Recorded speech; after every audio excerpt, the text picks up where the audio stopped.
Hey students, welcome to episode 49 of the Film Student Podcast. I'm your host, Tony Lazzeroni. My guest this week is Cindy Lowe, my classmate in the Cyan Cohort. We talk about her multitude of creative pursuits, the unspoken rules on cruise ships, and the famous UCB Cagematch performance by improv team Bucky. On with the show.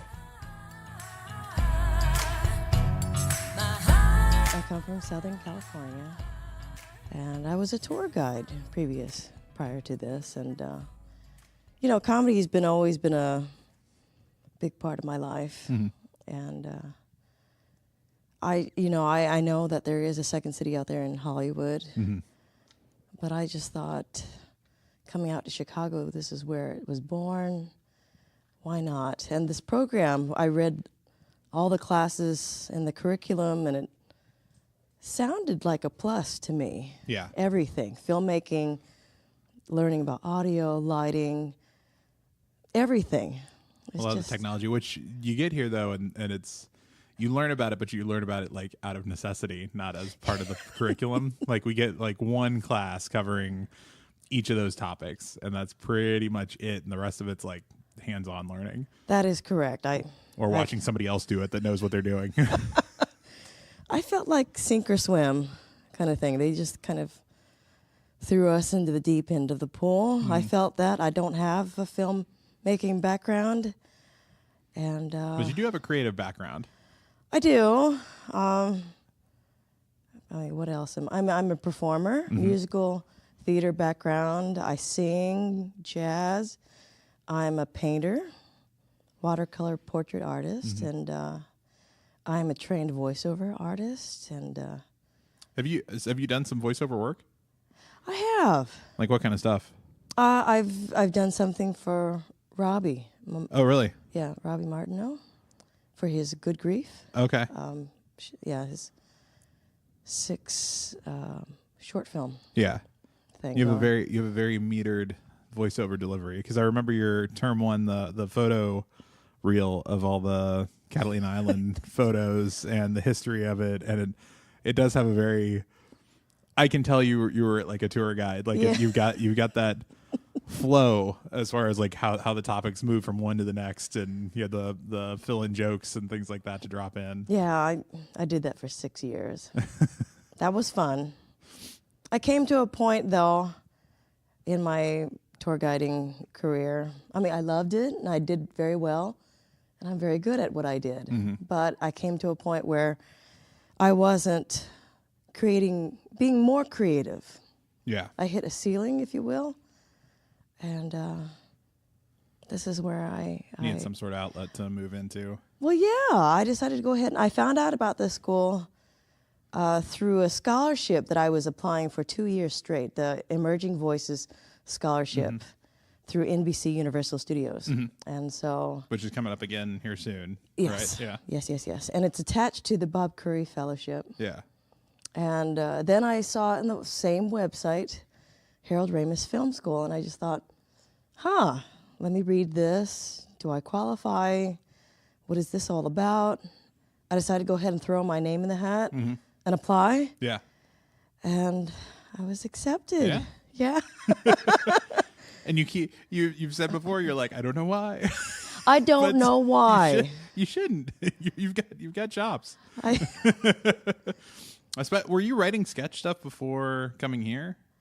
When I was doing the tour guide gig, I wrote my own material. Right.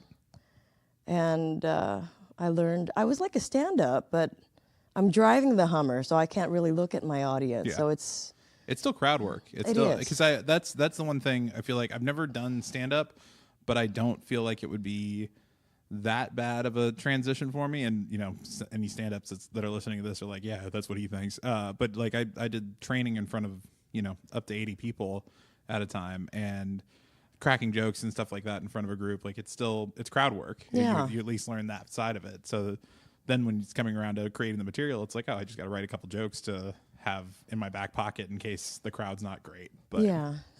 like I've kind of wanted to go to like an open mic and just sign up and not have any material prepared and just see if I can make some people laugh. Just I think you should. I know that I should try to do it. It's the thought of it kind of scares me. Yeah.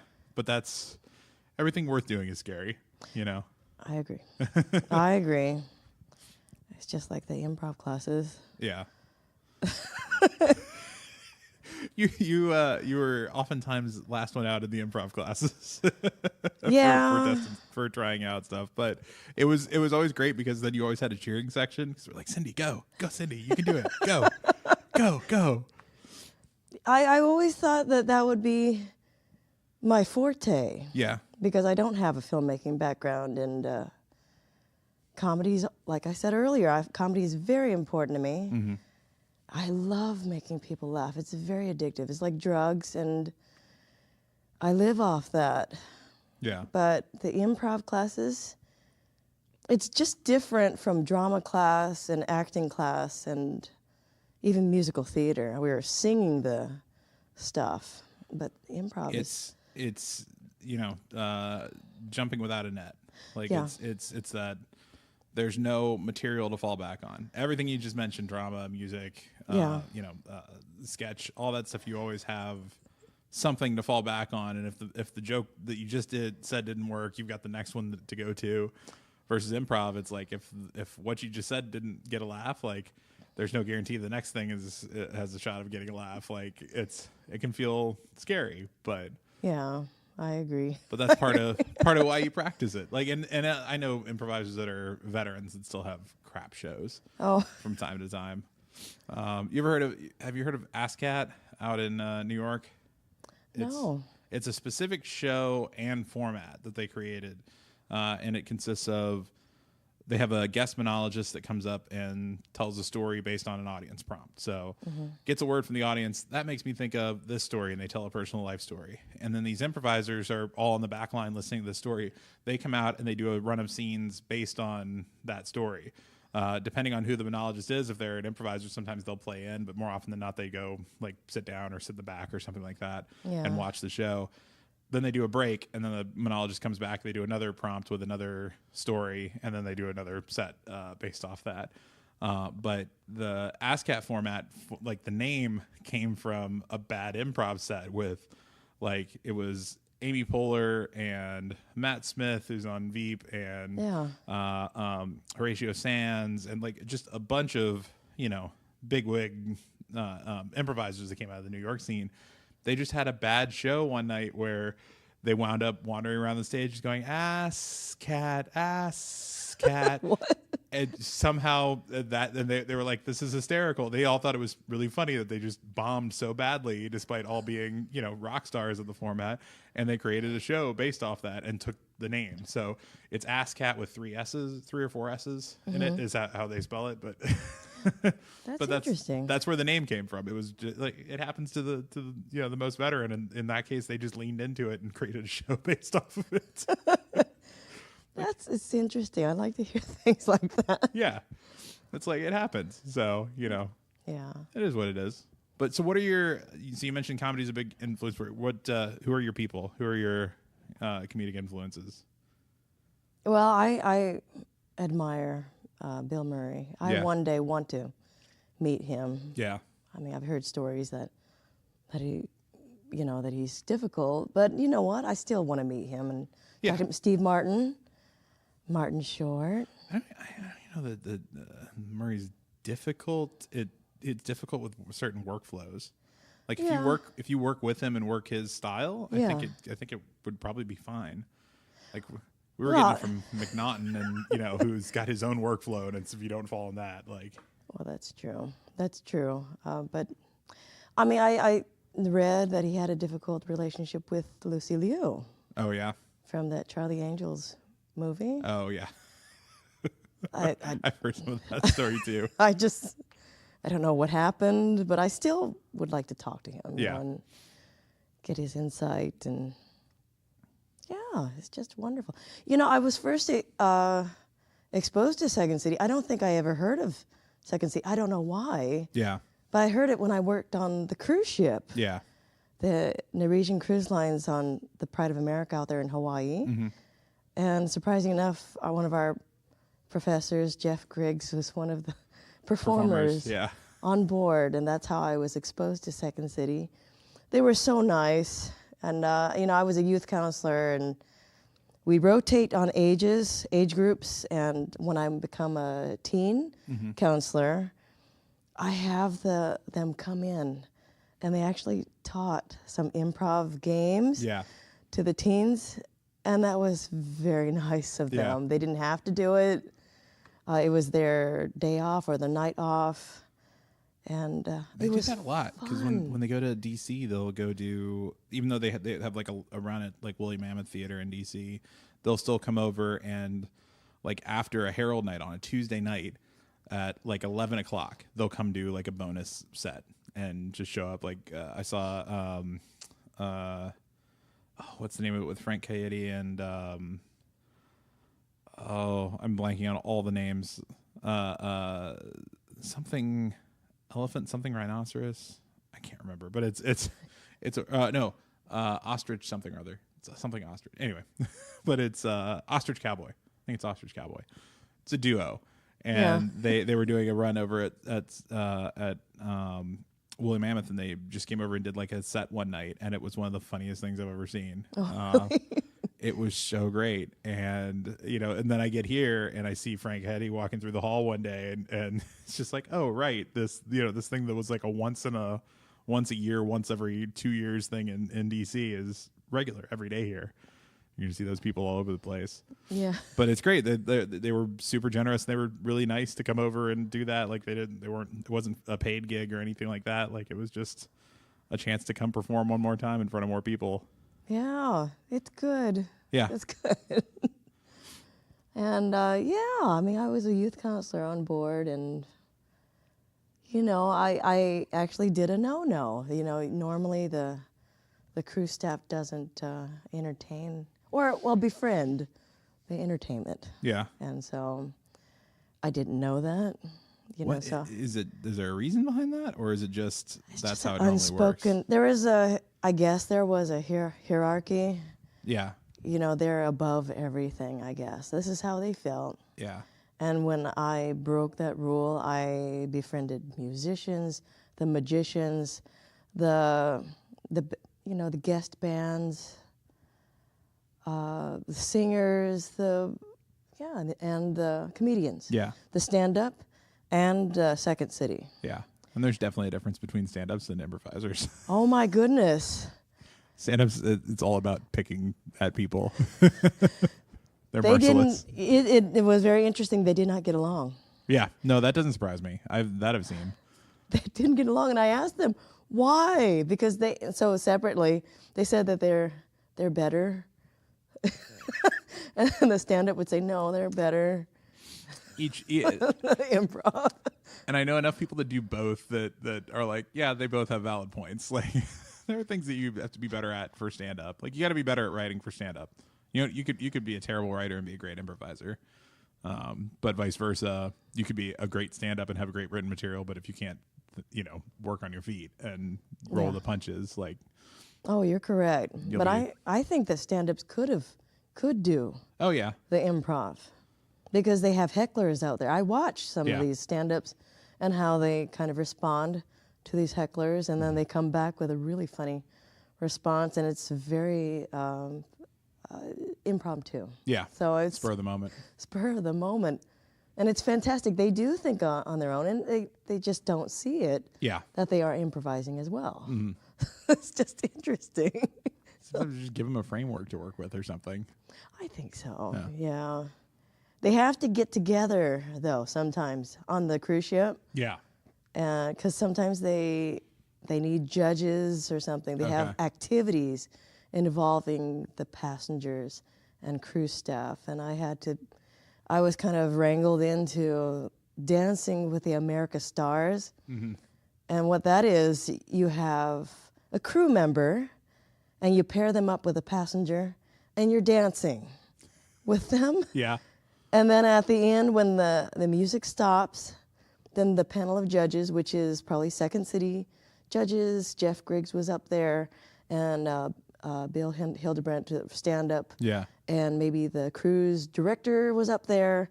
They're judging you. The celebrities on board. Yeah. But we're we're not professionals. We're just trying to dance really nicely. And then I do get kind of booted off like the first or the second one. Because, I mean, I love to dance, but, and the thing that I love to do is the running man, so that kind of keeps me in the game. Oh, she does a good running man. Yes. Yes, I do. I'm glad you noticed that. Thank you. Keep me in there. Well, and it's about applause. Yeah. From the audience. Who do you like? And it's just political. it's about your partner. Yeah. Well, it's a popularity contest at that point in time. Yes. So. Like, what? Why am I getting You're knocked voting off? me off. What? You mean the steward's doing better than I'm doing? So what did you get most out of this past year? Because we've now wrapped up as of like a week ago, graduated. Not even, I guess it was a week ago, a little over a week ago now. What'd you get the most out of in this program? The writing program is very good. Yeah. And I always thought that I was a good writer, but it was a different type of writing. Because through college, it was technical writing, sciences that I have a bachelor's of science in child psychology, so it's a just different type of writing. And then I wrote for a local newspaper out there in Southern California, and newspaper writing is very precise, very specific. And then when you combine it with creative writing, and because I've taken some classes, creative writing classes, and their format is a little different. This is screenwriting, so it's different. And I really think I've improved in my writing. And then also I found out I'm a director. I remember my first term. I know everyone is, looking at me. I'm sitting in the very back, like improv class. I'm just the last person to speak, and I just don't know enough to ask questions and what questions to ask or what to respond. Because I am a performer as well, so I see that when we do bring actors in to perform these scenes, whether it be a prepared scene or our own writing, I personally didn't know how to do that. I had been a teacher before, and I've heard directors are teachers as well, but it's just different. And you have to learn how to talk to them, pull a good performance from them without breaking them, and without telling them how to perform it, telling them how to say it. And I think I learned that. And then the second term, they pulled it out of me. The more practice that you do, and this is what I did. When we had a known script, directing actors with the known script, Bridesmaids, and then our own script. It got me more practice. It just, I got more confident. Yeah. And then third term, when we had to do our own short film with our own script, it was kind of scary. And even though it was only a 2-day film shoot, and it was just a very scary thing to do. But on set, it was comfortable. I want it to be fun, but I want it to be professional. And it was. Yeah. And I am happy with my actors and how they performed their performances. It's a lot of the pre-work. I mean, I think one of the things I took away from the program was this idea that directing is not really done on set. Like, directing is what you're doing and everything leading up to the actual shoot. The all the prep work, all the blocking and angles planning, and storyboards and doing lookbooks and all these other pieces of information that you're doing as pre-work leading up to, all right, now we're here to shoot this scene. And like, that's 5 to 10% of the actual process is just that actual shoot. Like, the majority of it is what you do leading up to it. And the more work you do up front, and the better work you do up front, the better it is when you get on set, because it'll just flow into place for the most part. Yeah. Then you just get to be problem solver for the 2 or 3 things that pop up, and are glaring omissions or issues, or somebody doesn't show up on time or something like that. I agree. I mean, I've had challenges on the set with actors that need to leave at a certain time, actors leaving and coming back, and I made them promise to come back, and they did. But in between that time, and what a big gap that was, what are we doing? Yeah. And I don't want to waste any moment of time. And even though I did a shot list, nothing was perfect. And I don't think I have to go into this thinking that, nothing is perfect, and we have to think on our feet and make the best of what we've got. And we can't just cry about what we don't have. Right. We got to work with what we got. Right. So I think that's what I think it worked. Yeah. I think we got a good response for the final screening. So that was good. Yeah. It's always great to see it in front of an audience. Yeah. Like that is my favorite part of any of these. The process is great. I enjoy it. But my favorite part is still sitting and hearing an audience respond to it. And honestly, good or bad. Like, even if it's a bad response, I feel like I learn the most from hearing how people respond to the thing. Yeah. I'm that guy that if and when I do get a feature in theaters, I will buy 20 tickets to it and go see it 20 times and just sit in with audiences and take a notebook in and just mark down oh, this worked. Oh, this got a laugh here. I wasn't expecting that, or Yeah. and just kind of hear different audiences, different places, how they respond to it, because that would be entertaining to me. Yeah. But I do wonder, and I think Trevor had pointed this out to me, that maybe the audience was kind of influenced by the previous films. Yeah, it is. It absolutely is. Because we've noticed that when we do 48-hour film festival or something like that, and we have that project is tough because everybody gets a different genre. So sometimes you get tasked with something like horror or suspense or something like that, and oftentimes the other films in front of you might have Western or musical or comedy or dark comedy, and there's a ton that are comedy related. And if you try and do something really heavy after something comedic, you're going to get laughs in it no matter whether you intended for those laughs to be there or not. Yeah. They just come. And so we got to a point where we're just going to focus on comedy. Even when we get horror, it's a horror comedy. There are comedic elements in it so that we can at least get the payoff of that kind of roll in from the previous group. It just makes it easier when we get to kind of bank on those things. Well, that's true. I mean, there's a fine line between horror and comedy. Yeah. Oh, yeah. So they go hand in hand right there. One is you build suspense and then scare it out of you, and the other is you build suspense and then get a laugh out of it. So that's true. Pretty similar. Yeah. But so what's your long-term goal? What are you trying to get out of having done this now? What's next up? What's next? I don't know. I'm going to keep on writing, most definitely. And I'm going to keep in contact with my friends and my cohorts. Hopefully they will want to keep in contact with me. We will. I mean, when you make it, look at me. When you make it. I feel like you've given me this talk multiple times already. When you get a job someplace and you need to hire people, pull me in. I think it is about collaboration, and it is about networking. Yeah. But then you write, and then will it go anywhere? My fear is, I learned all these wonderful stuff, and I did learn. My gosh. Yeah. Will I not use what I just learned? Right. And that would be a shame because I learned so much craft, very specific craft. Yeah. And I do want to utilize everything. I think it's a gift. Yeah. I think it's wonderful. It takes work to get to this point. A lot. Yeah. I mean, I the next thing to do is to find out, maybe talk to someone about my short film. Is it ready for short film? Because maybe I do have some sound issues. Do I have to ADR some things? Yeah. What is the challenges? And is it okay? Should I just throw it in there? Because film festivals are not free. No.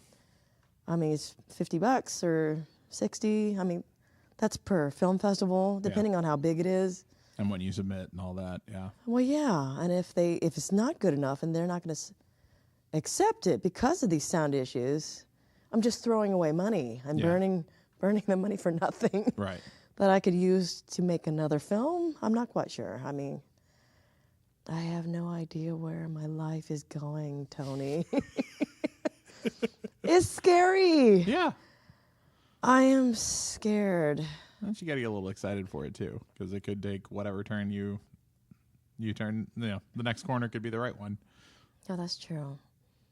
I mean, I might want to even take Dale's class. Did you get that email about the screenwriting? Yeah, it's a continuous writing for TV and film, and our school, the graduates can actually take that class, an extension. It's a natural extension to where we're going, and if whatever we're working on, it's another eye. Right.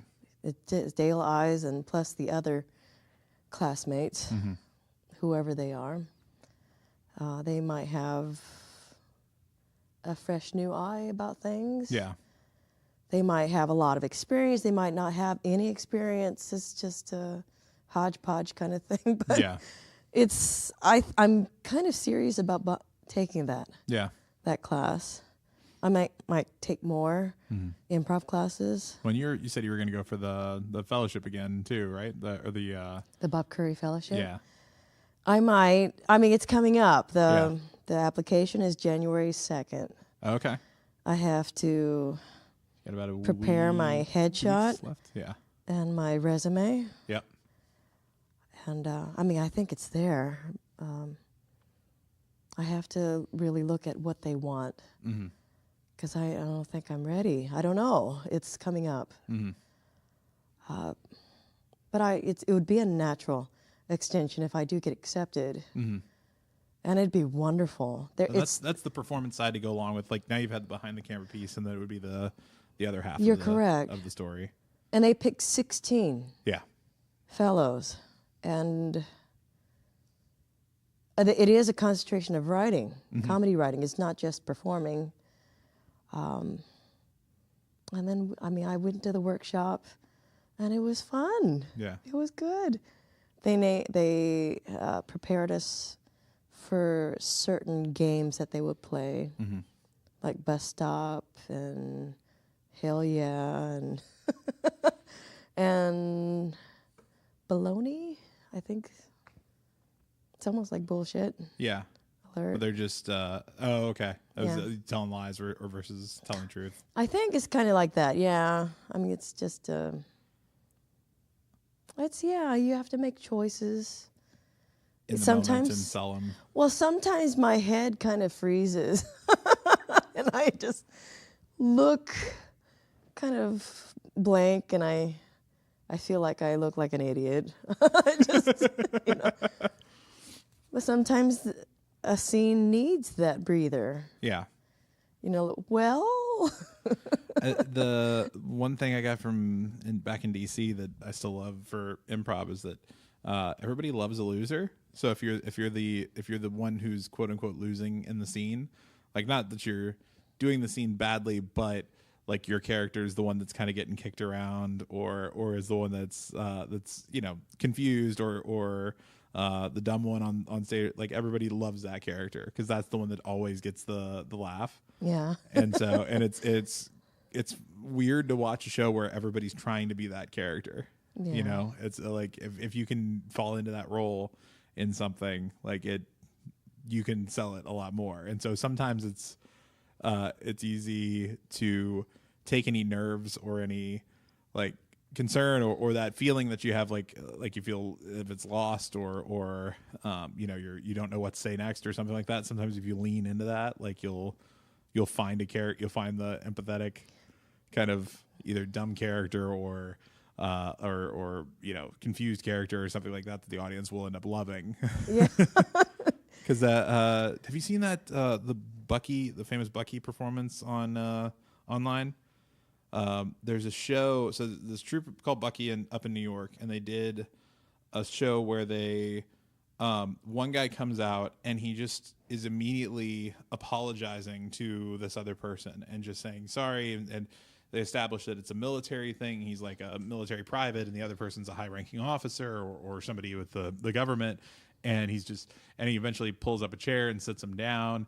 But the other person never talks, because initially the guy doesn't give him a chance to put a word in edgewise. Like he's just rolling the whole time. And then it becomes a game of nobody else talks. There is one person talking through this whole like half-hour set. And all he's doing is and they're changing out. And then there's this whole scene where like assassins come in and try and kill him. And and it's nuts, but it's incredible because it is just an entire team supporting one person by saying nothing and just kind of abandoning him as a group. Wow. To a certain degree. Like they're all still out there with him, and there's still somebody for him to respond to, but it makes it funny just by letting him do all the talking. And so he just gets a ton of laughs out of that whole show, and he's the only one who says a word the entire time. Yeah. I'll have to find the video and send it to you, but it's like with improvisers, like it's one of those shows. Have you ever seen that Bucky show? Oh yeah, like it's and it's such a weird one because it's being supportive by saying nothing. Like you always think that it's supportive to come out and say something to rescue the person that's kind of lost on it, but in that case, they're being supportive by keeping their mouth shut and just letting him kind of flounder on purpose. That's interesting. Yeah. And I for me, I watch that and I'm like, I could not do what that guy does. Like I'm not of that just endless fountain of information that you can just continually pump out. Oh yeah. On stage. I'm fits and spurts, but I like dropping something in. Yeah. Somewhere. Yeah. Me too. Noticing that scene and seeing, oh, it's missing this element. Like, watching a scene and they haven't established where it is, and then coming over the intercom and like, welcome to Walmart, or something, something that just gives them that extra little piece that they need. Yeah. Or they establish their out on the river or something like that, and I just go out and I drop a fishing pole in, and I'm just fishing over in the corner. Sometimes they acknowledge me, sometimes they don't. Totally fine. Like it's just adding to the scene, just adding the ambiance to go along with it. That's true. Yeah. That's my character type. Oh my gosh, I gotta watch that then. Yeah, I'll have to track that one down and send it to you. It's pretty easy to find. Like it's like I said, it's like a classic one for improvisers. That I've known about it for 2 or 3 years. I think somebody showed it to me. I want to say it was might have been one of my improv teachers back in the day. Oh, okay. Back in the day, way back when. Back in my day. Tony, you're not that old. Come on. We were on the older side of our cohort. You, me, and Max, the three of us. Yeah. As which is interesting coming at it this late on, and we're not alone. There was Mike and Jan, both in their cohort. They were both over 30, and past classes. There's been, I want to say there was one class that there was somebody that was in their 50s, maybe. I can't remember. Jill, yeah, it was Jill, yeah. Yeah. So we're not alone. We're not. Old people. Not yet. But all right, so from this, trying to go in, you want to do more training. What's the end goal? What would you like to create at the end of this? Yeah, at the end of your learning journey, say you get to a point where you're ready. All right, I want to go make my magnum opus. What is that? I don't know. I mean, so the thing that kind of inspired me to apply for this school, mm-hmm. I sold my house like 5 years ago when I was working as a tour guide. I'm not living in my house. I'm living on Catalina Island at that time, and it was just empty. And in the process of selling my house, I had to pack up my stuff, throw away a lot of stuff, and put it in a storage unit. Mm-hmm. And in my papers, I found some high school writing. And we, in English class, you remember, where do you see yourself in 5 years? Where do you see yourself in 10 years? Mm-hmm. And I specifically wrote down I wanted to be a performer, the first Asian female performer on Saturday Night Live. Mm-hmm. And I just thought, wow, I was an idiot. That's a big goal. I mean, and it's still a possibility. Yeah. Because, my gosh. That's the sad part. This is 2018, and they still haven't had an Asian female performer, at least not Southeast Asian, because I don't know if like Nassim Pedrad technically counts but that's like Middle East. Well, we have close is Rob Schneider.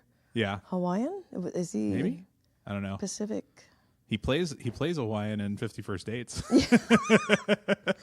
Yeah, missing an eye. But even then, it's a guy. It's still not a woman for it. You're correct. I thought I was of the mindset. I thought Tien Tran, former main stage performer here. I thought she was a lock for it because she was. Did she go for it? Audition? I don't know that she got an audition, but they came through here when they were looking for this last round to bring people in. Yeah. And they saw her, and they also saw Emily Fightmaster, and they didn't take either one of them. They took a couple other people as like writers, and I think I want to say one of the new performers was from Chicago. Yeah. But yeah, they didn't, and I was just surprised me because I was like, she seems so good. There's either something missing or she's a duplication of something that's on there. Because you run into that with casting where you'll get two people that come up for something that are both great. Yeah. And it's like, well, I only have one role, so I have to pick one of them. So the other one's kind of left out in the cold, so to speak. And it's not that they did anything wrong. It's just that for whatever reason, the other person was a slightly better fit. And so I in my head, maybe it's that. Maybe there was just somebody else that was just slightly more what they needed at that moment. But yeah, it was like, she's so good. Well, what more can you be if you're female Asian? Yeah. And they don't have one. Yeah. It's just, when I was reading that article about Awkwafina as a guest. Yeah. And there hasn't been an Asian guest or a female Asian guest since Lucy Liu in 1995, or I'm not quite sure how long. It was just a big. Did Margaret Cho ever host when she had her first big kind of run there? I'm not quite sure, but I was according to this article with Awkwafina. Yeah. The last one was Lucy Liu. Mid 2000s, probably. Yeah. Yeah. And it's just, no. But now we're coming out more. Sandra Oh is going to be hosting, first female Asian host for, what is it? The Emmys or? Oh, is she? Yeah. Okay. Or something like that. I think it's Emmys. Okay. Interesting. I don't think it's the Oscars. No, it was. I'm trying to remember which one it was that Kevin Hart was supposed to and then the whole backlash thing. I wonder if she took his spot. I can't remember. I have to look it up. Sure. But yeah, Sandra. Okay. Yeah. She was on a podcast that I listened to. She was in that movie Cat Fight. Mm-hmm. And she was on the podcast Doug Loves Movies, which is one of my favorites. And the other woman that was in that, and I forget the actress's name, showed up. She and the director both showed up kind of drunk and were just made fools out of themselves. And the host had to kick them off. Okay. Kick them off the show during the show. I've only seen him do it 2 or 3 times, or heard episodes where he's done it 2 or 3 times. But he had to kick both of them off. But he kept Sandra Oh there. He was like, she was lovely. She was, she was great. The other 2 are complete assholes. Yeah. And hasn't. I think he had the director come back one time and kicked him off again, and he was like, never again. But yeah. Yeah. No. So she's apparently lovely. I want to meet her. She was able to deal with that situation and navigate it and still come off as the good person in the mix. So yeah. I do really feel that the Asian face is underrepresented. Oh yeah. In the entertainment business, and I wanted to do my part. So my short film was a little story about me and what happened to me in high school, and yeah, I'm glad it was well received. Yeah, kind of a catharsis. Yeah. It was a healing process. Every time I tried to complete it or revise it, I would cry.